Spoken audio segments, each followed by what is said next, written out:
Good afternoon. Welcome to the online platform of Udaan IAS academy Ranchi.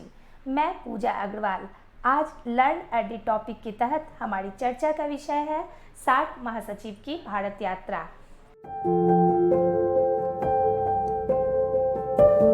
दक्षिण एशियाई क्षेत्रीय सहयोग संगठन सार्क, जिसे हम दक्षिण के नाम से भी जानते हैं, के महासचिव गत 11 मई को 5 दिवसीय भारत की यात्रा पर आए। इस यात्रा के दौरान सार्क के महासचिव मोहम्मद गुलाम सरवर ने दक्षिण एशिया में क्षेत्रीय सहयोग की स्थिति पर चर्चा की। आपकी जानकारी के लिए बता दें कि सार्क 2016 से ही निष्क्रिय अवस्था में है। 19वां सार्क शिखर सम्मेलन पाकिस्तान में 2016 में आयोजित होना था, परंतु सीमा पार आतंकवाद संबंधी चिंताओं के कारण इस सम्मेलन को निरस्त कर दिया गया था। तब से ही यह संगठन सक्रिय नहीं है। इसके बाद से भारत ने अन्य संगठनों के माध्यम से दक्षिण एशिया के देशों के साथ सहयोग बढ़ाने पर ध्यान केंद्रित किया।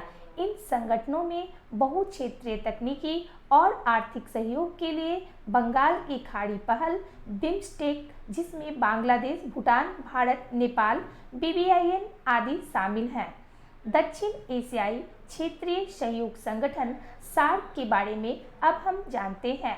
स्थापना: इसे 1985 में ढाका में सार्क चार्टर के माध्यम से स्थापित किया गया था। सदस्य देश: भारत, बांग्लादेश, अफगानिस्तान, भूटान, मालदीव, नेपाल, पाकिस्तान और श्रीलंका। सचिवालय: काठमांडू। सार्क में सभी स्तरों पर निर्णय सर्वसम्मति के आधार पर लिए जाते हैं। द्विपक्षीय और विवादास्पद मुद्दों को इसके विचार विमर्श से बाहर रखा गया है। भारत के लिए सार्क का महत्व: यह भारत की नेबरहुड फर्स्ट नीति का केंद्रीय स्तंभ है। यह क्षेत्र के साझा मुद्दों से निपटने के लिए मंच प्रदान करता है। यह दक्षिण एशियाई क्षेत्र के आर्थिक एकीकरण के लिए महत्वपूर्ण मंच है। सार्क की विफलता के लिए उत्तरदायी कारण: भारत और अन्य सदस्य देशों के बीच अर्थव्यवस्था, भौगोलिक आकार इत्यादि के आधार पर काफ़ी विषमता मौजूद है। भारत और पाकिस्तान के बीच मतभेद सार्क के प्रभावी कामकाज में बाधा डालते हैं। सार्क के पास विवादों को सुलझाने या विवादों में मध्यस्थता करने की कोई भी व्यवस्था नहीं है। अब हम इसकी उपलब्धियों को देखेंगे।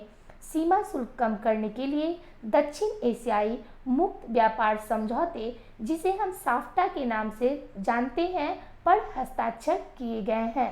South Asian University, New Delhi, SAARC International College, Bangladesh जैसी संस्थाओं की स्थापना की गई है। सदस्य देशों के कल्याण हेतु सार्क विकास कोष की भी स्थापना की गई है। Thank you. कल फिर मिलते हैं एक नए टॉपिक के साथ। तब तक आप लोग अपनी पढ़ाई जारी रखें।